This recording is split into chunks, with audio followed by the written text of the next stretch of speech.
18 দিকে না 19 আচ্ছা 18 দিকে এটা ঠিক আছে। আমাদের প্রায় 8-9 বছর হবে।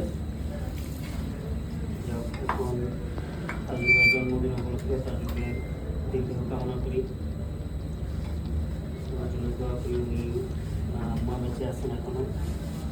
আসেন আসসালামু আলাইকুম।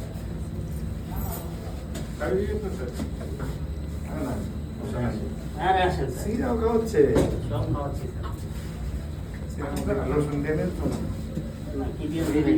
রসুন দিয়ে ভেজে নিয়ে আসলাম, সরষের তেল দিয়ে। যাক আমি তাজুবের দীর্ঘ কামনা করি, এই আমি বললাম। আসসালামু আলাইকুম।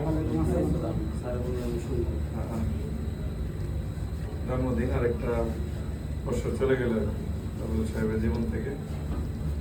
সকালে একটা কথা বলেছি, আসলে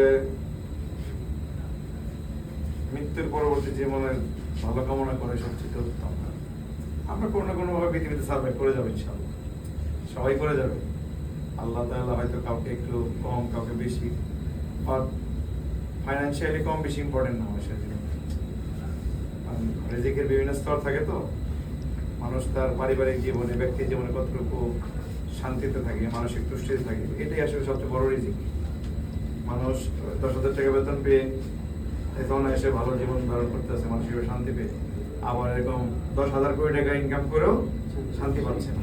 এটা আসলে ব্লেসিংস ফ্রম আল্লাহ। আল্লাহর কাছে এটা চাওয়া সবসময় যে আল্লাহ তুমি আমাকে, মানে আমি সকালে বলতেছিলাম এই স্যারের সামনে যে তুমি আমাকে উত্তম প্রশস্ত পেরেশানি মুক্ত এবং বরকতময় রিজিক দান করো। এই কথাটার মধ্যে সবই থাকে আর কি।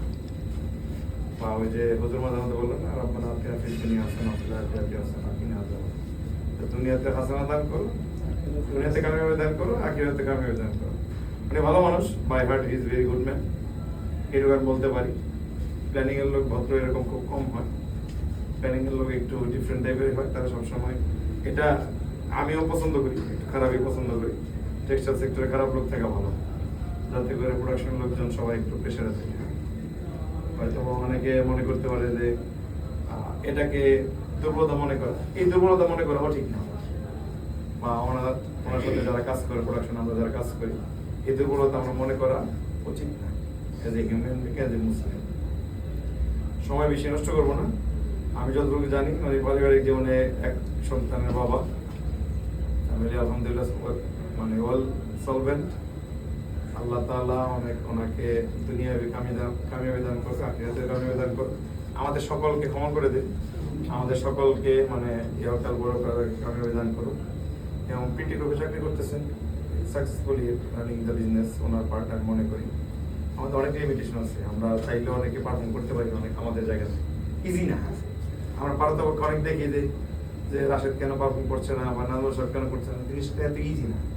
স্টেট টিম ওয়ার্ক, কে একা পারফর্ম করতে পারে না। পারফরমেন্স যখন হয় আলটিমেটলি ইডি স্যার যে পারফর্ম করে তার মানে সবাই টিম পারফর্ম করছে, এটা রিয়েলিটি। আর টিম পারফর্ম করা মানে ইডি স্যার পারফর্ম করা, আর ইডি স্যার পারফর্ম না করছে মানে টিমের কেউ কাজই করে। দিস ইজ রিয়েলিটি, যে যেভাবে কনসিডার করো। অন্য বেশি কিছু বলবো না। প্ল্যানিং টিম খুবই হাম্বল টিম, এরকম প্ল্যানিং টিম বাংলাদেশে খুব কম আছে। বাট আমি চাই না এই ধরনের থাকুক, আরো বেশি মানে অ্যাগ্রেসিভ হোক, পেশেন্স থাকবে, বাট টাইম লিমিট থাকবে। আমি একটু আগে বলছিলাম যে আমি ইমেলকে পছন্দ করি, কারণ হলো ইমেল একটু টুইস্ট করতে পারে, প্রেশার ক্রিয়েট করতে পারে, somehow that is very important. এটা কিন্তু বিশাল ব্যাপার। প্ল্যানিং নিয়ে যে কোনো কাজ করে না, কাজ আদায় করে নেওয়া ইজি না তো ভাই। বন্ধ তার না, শোল্ডারও তার না, আলটিমেটলি এটাকে সাকসেসফুলি রান করে কাজ করা ইজি না।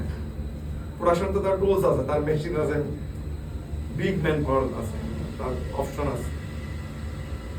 দাদু সাহেবের শুভকামনা। কাজের ক্ষেত্রে আমাদের অনেকের সাথে অনেক কথা হয়, এটা কখনো মনে রাখবেন না। আমি আশা করি এখানে সবাই যারা আছে আমরা কেউ কারো ব্যাপার কখনো মনে রাখবো না প্রফেশনাল ইস্যুতে। হ্যাঁ, আমরা একে অপরকে ক্ষমা করে দিব।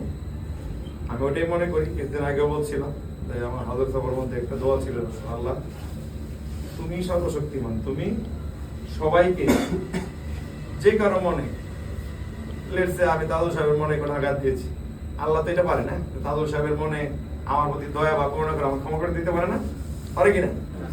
আর এটা তো তাহলে আমাকে কি করতে হবে, যে আমাকে আমার প্রতি যারা জুলুম করছে তাদেরকে আমার ক্ষমা করতে হবে আগে, আমার তো আগে করতে হবে, পরে আল্লাহ কাছে দোয়া করতে হবে, আল্লাহ আমি তাদের উপরে জেনে না জেনে ফিজিক্যালি, মেন্টালি, ফাইন্যান্সিয়ালি যাদের অত্যাচার করছে আল্লাহ যাতে আমাকে ক্ষমা করতে পারে।